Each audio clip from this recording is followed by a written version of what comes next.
Hi, everyone, and welcome to the Growth Frequency Podcast. Now, this is my new podcast and my first episode. And thank you for joining. And before we begin, if you notice a subscribe button, I would really appreciate if you click on that thing as we start this journey. And the Growth Frequency Podcast has been designed to amplify your journey to success by bringing in amazing guests that can share their journey through personal and professional development and articulate their secrets to success, the bumpy roads, the smooth roads, the relationships, the failures, and the successes. So looking forward to getting this going. And my first guest is my very dear friend, Dragan from Serbia. Dragan, welcome to the show. Hey, thank you so much for having me in this your podcast. You know that I'm admiring you very well, and I would like to say hello to all your audience, especially to your clients, and especially to someone who is still thinking and having difficulties to make decision to join to your words of the wisdom. So I'm encouraging them.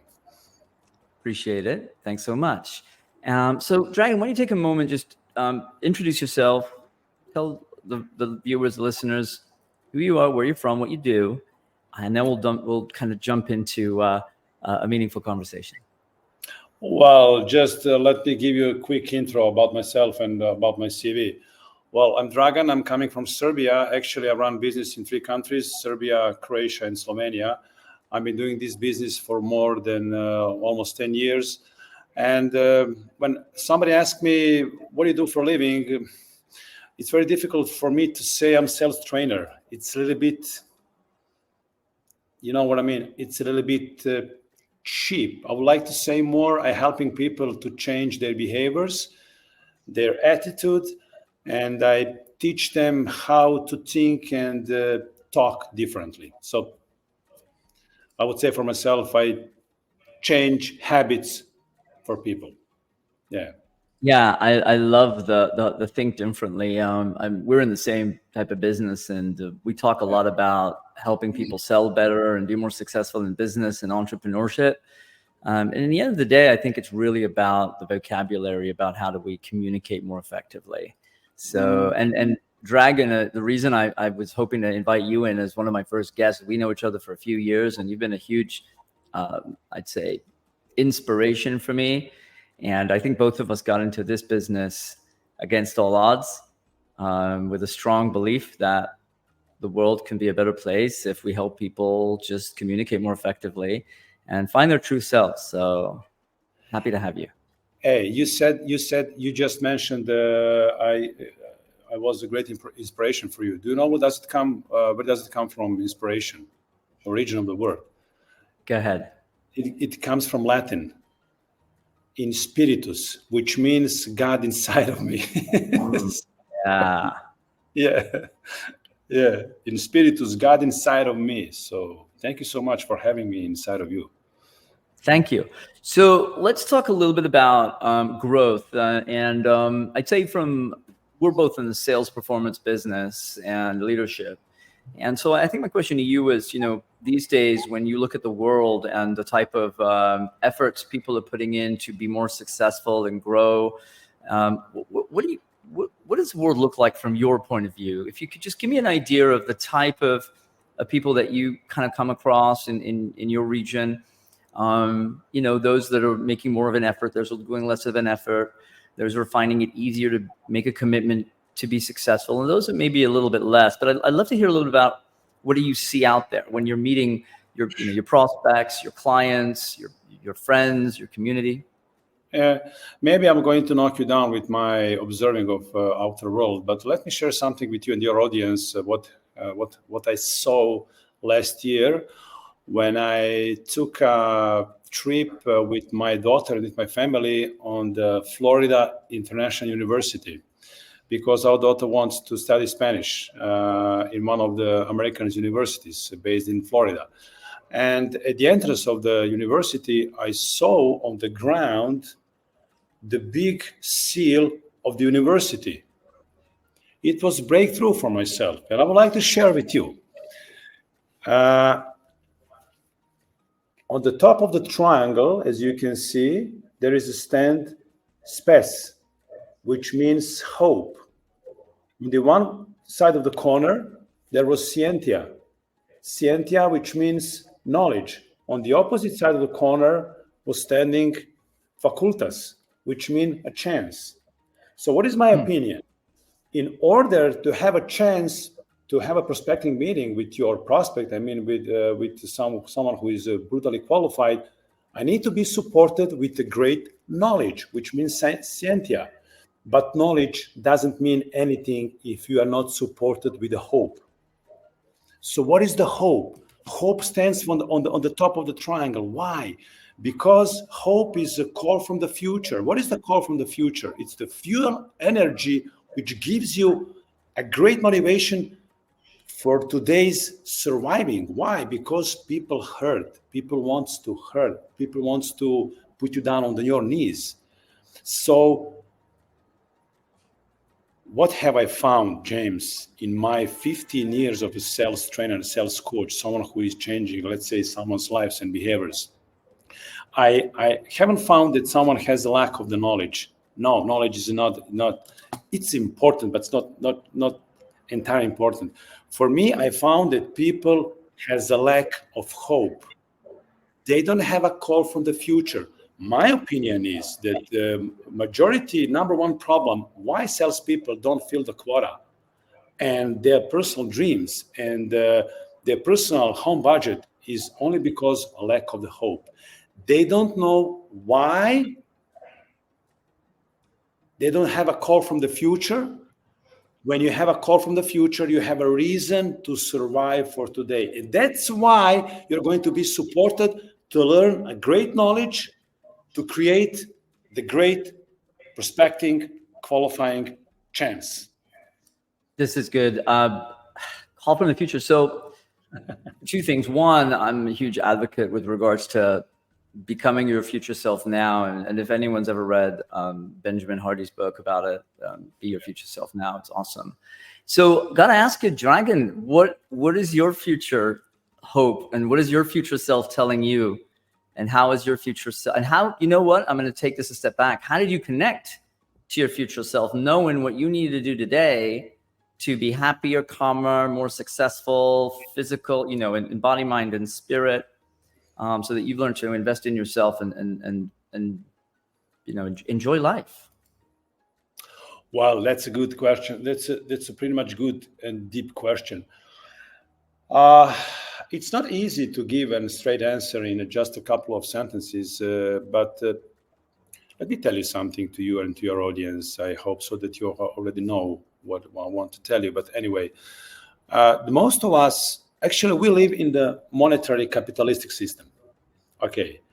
And such as it has some kind of specific laws. And one of that laws are saying to us, if you don't have money, you can buy a bread for your family and the food you can put on the table. If you have money, you can go to grocery shop and buy some, food and put on the table. So what does it mean? The most of us are struggling on a daily basis to have a prospecting meeting. And we are struggling to have a prospecting meeting, to have a chance to sell something, to earn for a living. But it's not a point. Because the real money is not outside. The real money is inside. So what do I mean by that? My real possessions, my real personal belongings are not my car, not my bank account, it's not my any possessions. My real personal belongings are based on three elements.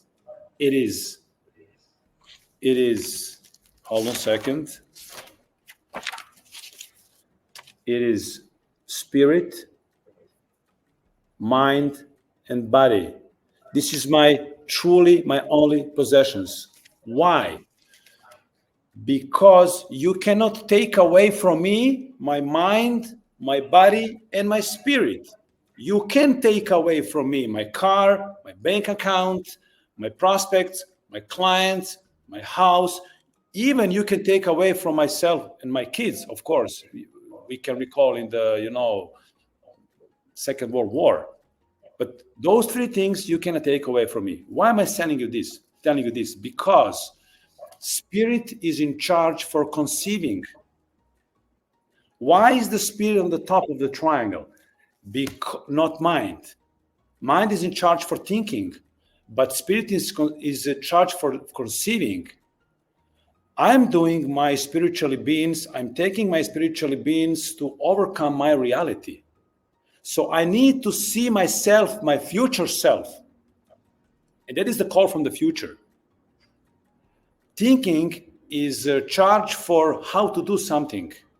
And of course, my body is to help me to support my rhetorical skills and how to help my prospect to believe me.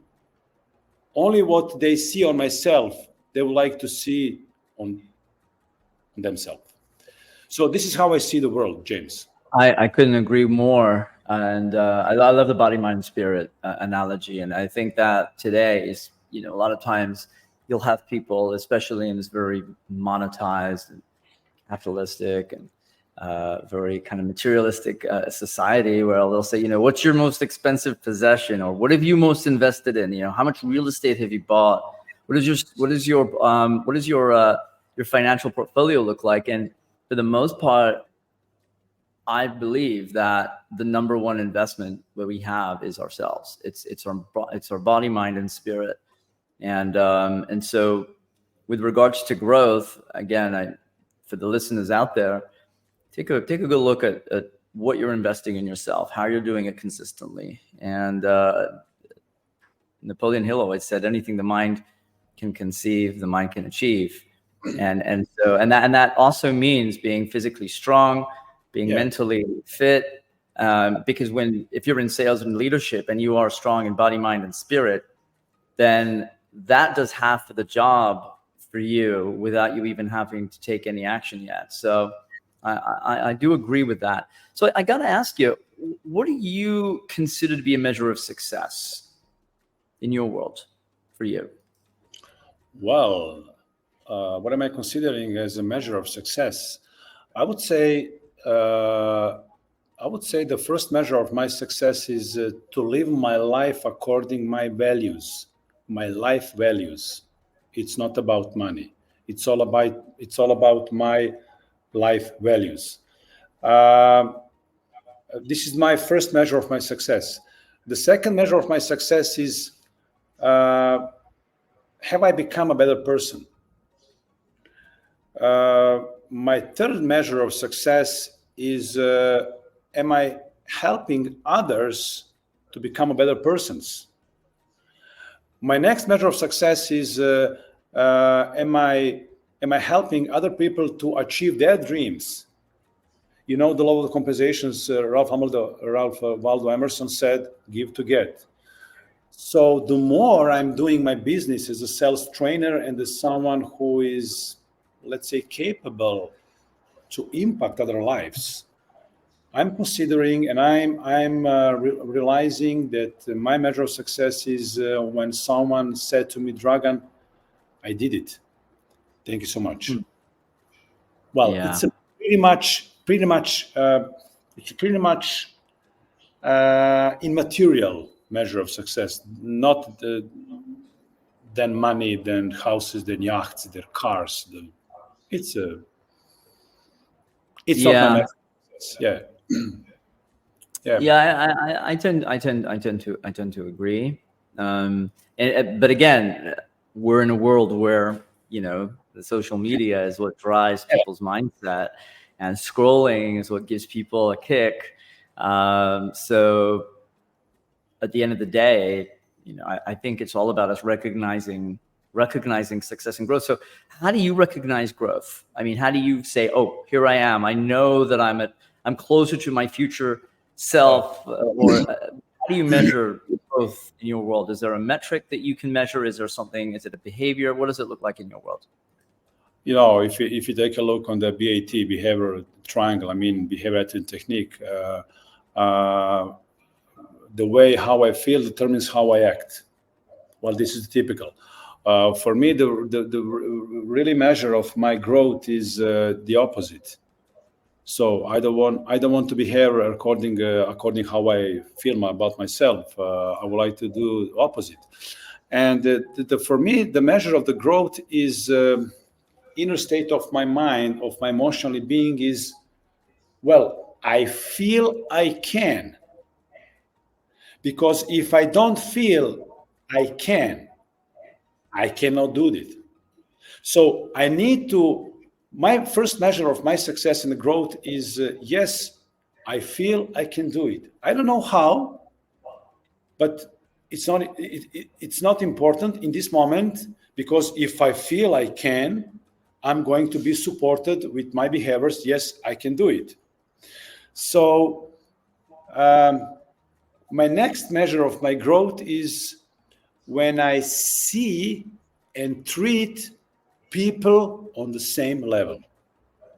This is one of the, for me, the number one cause of ineffective meeting with the prospect and the human beings.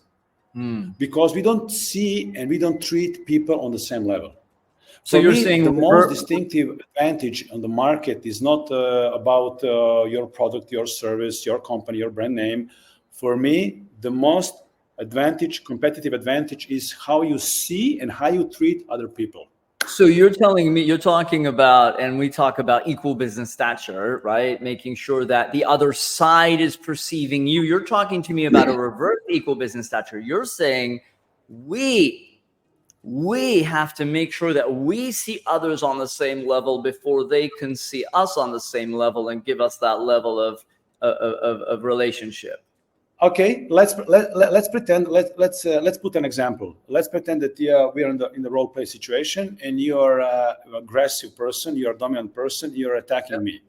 Show me what you got. No, tell me what you got. Show me what you got. Show me what you got, Dragan. What do you got? Show me your stuff. I cannot reveal the budget before you tell me what you are doing, and if I like it, what you show me, I'm going to reveal my budget. So if I don't treat you before I don't see you and treat you on the same level, I'm going to be more submissive or more aggressive. So if I'm submissive, I'm going to pretend myself as a desperate person. If I'm aggressive, I would like to put my opinion on your opinion.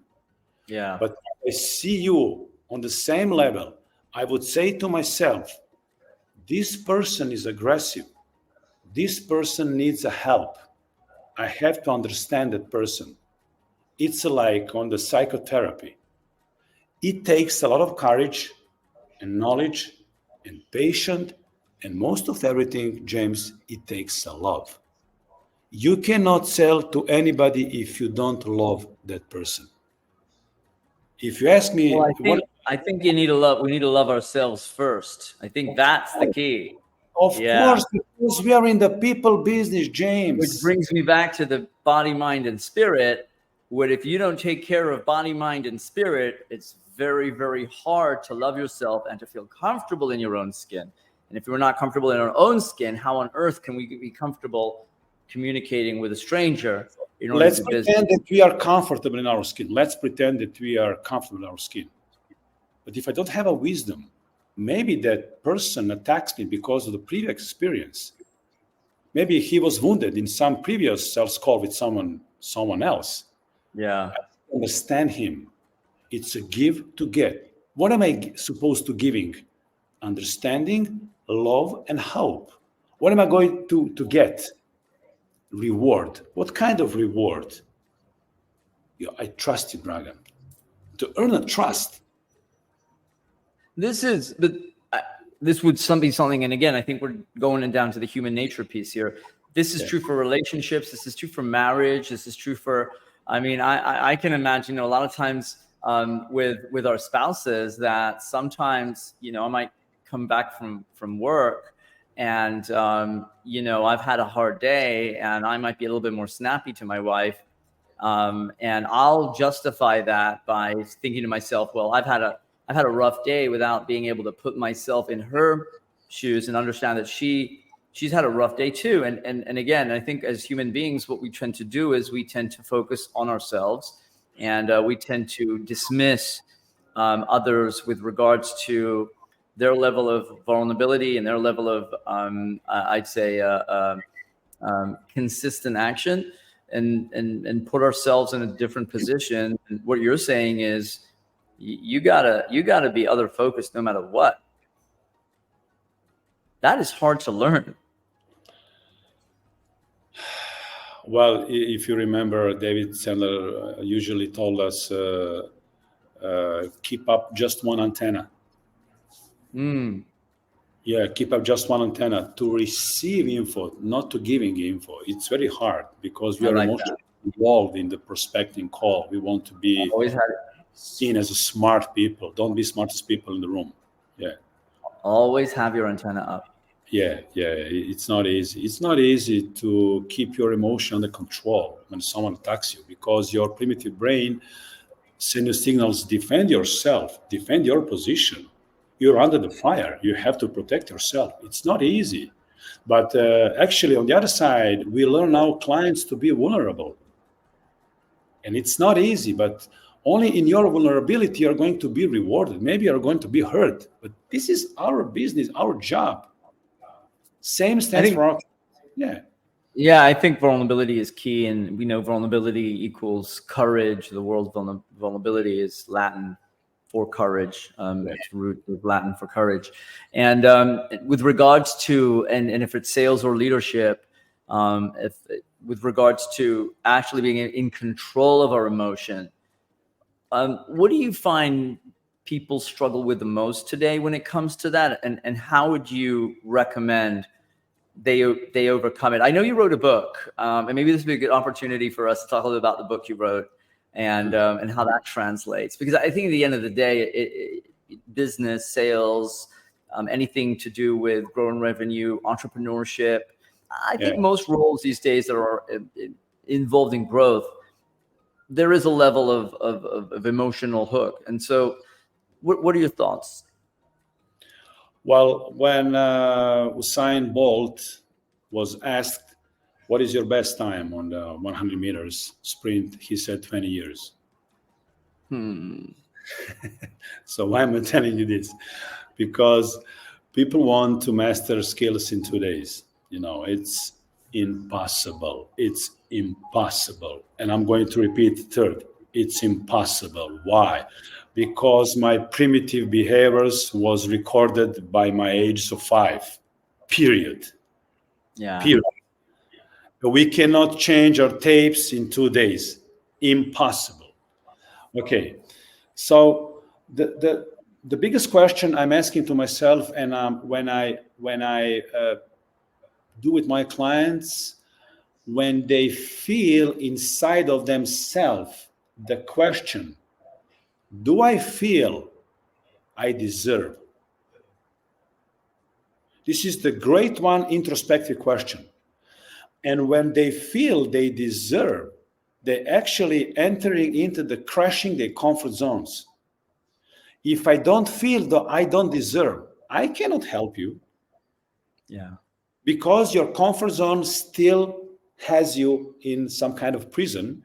Because I deeply believe the moment we are born, we are entering into the prison, the life sentence.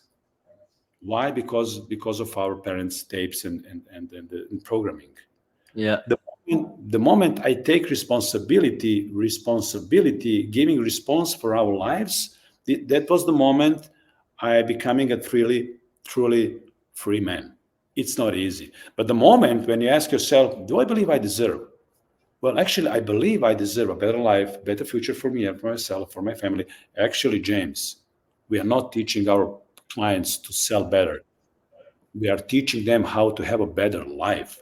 Yeah. This is very tough and demanding assignments we have been given. It's not easy. I'm ashamed sometimes when I say to other people, what do you do for a living, Dragan? I say, I'm a sales trainer.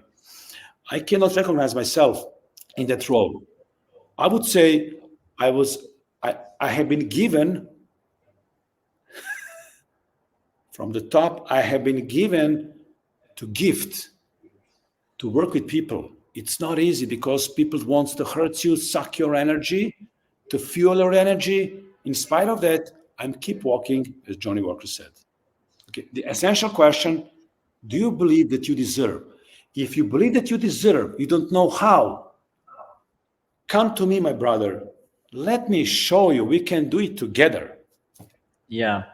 But don't forget that most of this is hardwiring and subconscious. People are hardwired in a certain way. Our role is to help people. A lot of people say to me, well, you're in the business of teaching and learning, helping us learn new skills. I said to them, to be honest, I like to look at it as 80-20. I teach you 20%. 80% is unlearning things that are holding you back. And I think that's the number one takeaway in this industry. And, in my profession, it's also from my personal growth. It's not only about what we can learn to be better. It's more about what do we need to unlearn in order to be successful. Unlearn in order to be successful. Unlearn. Yeah. Well, that's I always say to my clients and anyone who I talk to, make a list of everything that you would want to get rid of in your life. Everything that if you were to throw yourself into the future and you would design your future self, what would that person look like? And then compare those notes and eliminate everything that is not supporting your growth. And that could mean people, it could mean customers, it could mean a way of life, it could mean certain types of food, it could mean alcohol, it could mean a lot of different things, laziness, procrastination. I know it sounds hard, but what are you going to do about it? And just think about it. Anything that holds you back and not serving you, it's very easy to stop. But again, it's just a habit. And so, it's all about that habit. What are we learning to become, and what are we unlearning to become? What was opinion thinking about Davidson about motivation? He always telling motivation is suck. Motivation suck. Motivation is for losers. So why am I telling you this? I watched a recording of one of the Elon Musk's podcast on the YouTube, and he was asked, "Hey Elon, where do you find your motivation for doing the business?" And he said, "Motivation? What a stupid question. Motivation is for suckers. I'm not motivated. The only question I'm asking to myself is, do I care or do I not care? If I do not care for that thing, I'm not going to do any steps to achieve that thing. So if I really care about that, I'm going to do my best. I'm going to die trying to achieving that goal." So for me, there is no motivation. For me is, do you care for your life, for your family, for your kids? Because we live in monetary capitalistic system. There are the laws. I have a money, food on the table. I don't have a money, I'm going to starving. Period. That's reality. So for me, the laziness is number one reason people are suffering. Laziness. You can do a miracle from your life, but the laziness is actually a demon inside of me. The more I'm pumping up my demon, the demon is becoming more bigger than to me, and he's frightening me and scaring me. And well, laziness is hand by hand with the fear.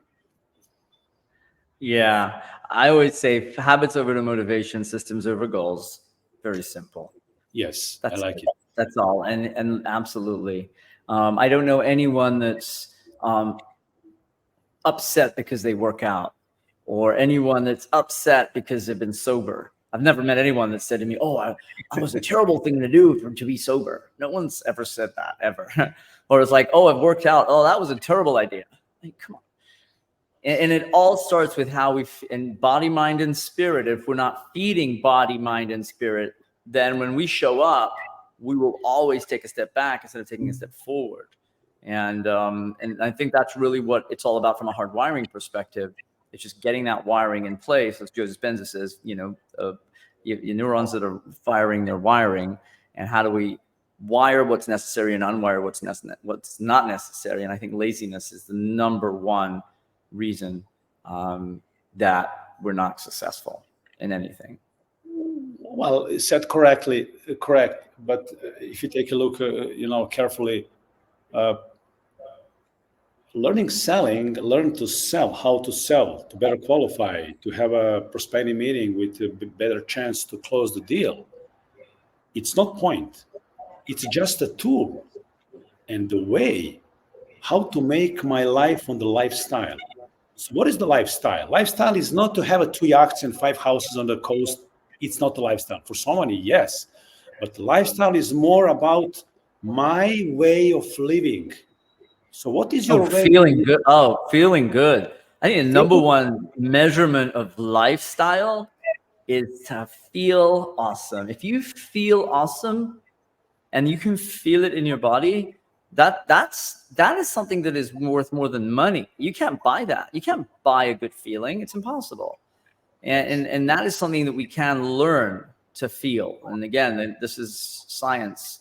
We can learn to feel good and consistently make it a habit of feeling good by doing the right things. But again, it's learning and unlearning specific behaviors in order to bring us to where we want to be. And it's quite okay to be afraid. It's quite okay to be frightened. It's quite okay to be scared. It's okay to be frightened and scared. It's not okay not to take action and do something about it. Absolutely, but it's not okay to be for the life frightened. It's okay to be frightened the moment. It's a human. It's a vulnerability. Yeah. But it's not okay to be as your life condition. We have to take amazing. Yeah. Amazing.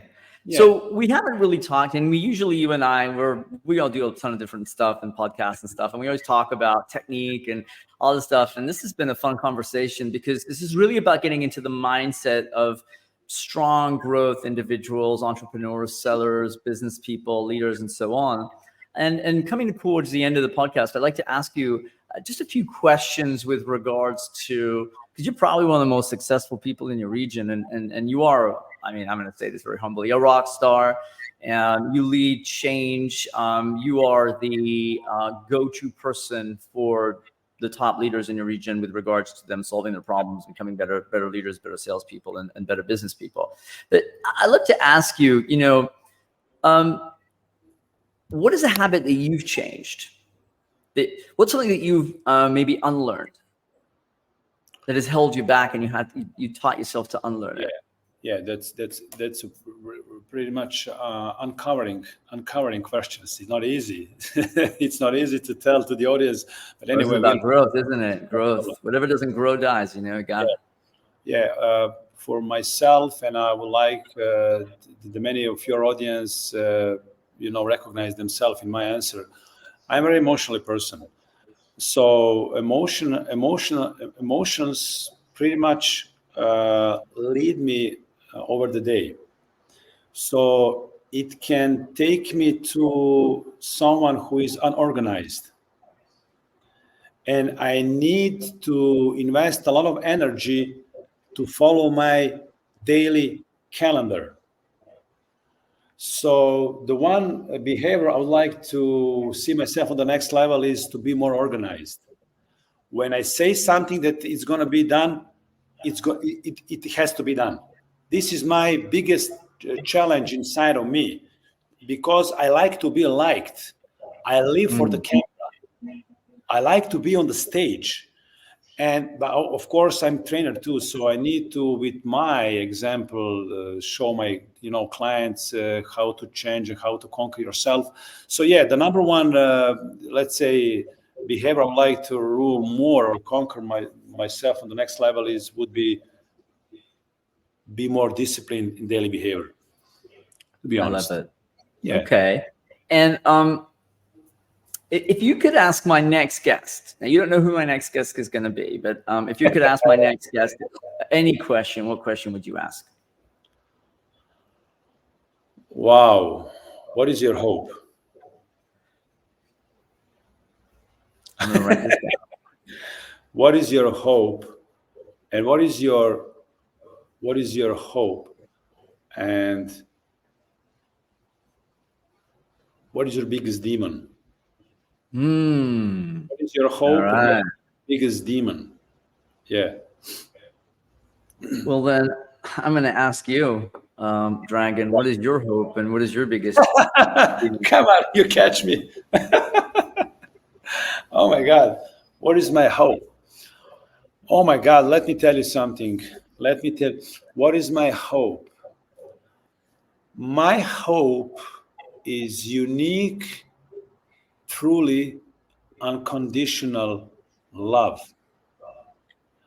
I realize, my friend, I don't teach Sandler. I don't teach technique.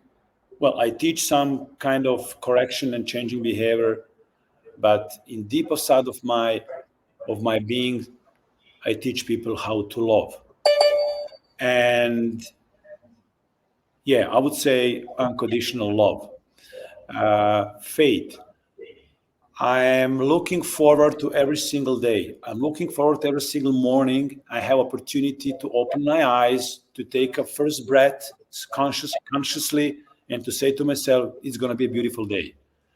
I know it sounds like cliche, but some things in the world, in the life, are more simplified. Back to the basics. And the second question was, what is my biggest demon? My biggest demon is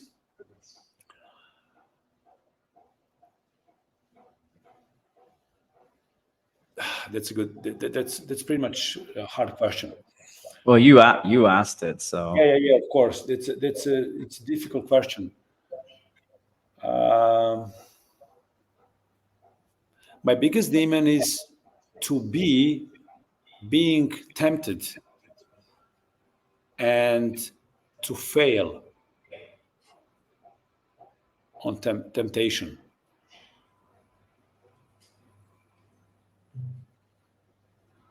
I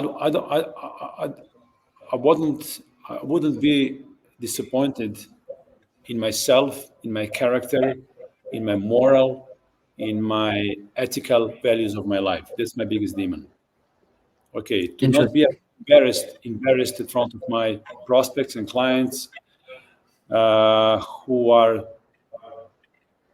put on the table 110% of their beliefs and their convictions. They bet on me.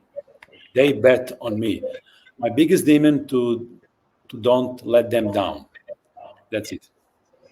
Yeah, that's excellent. it. Yeah, that's it. Well, I appreciate your honesty on that. That's a really good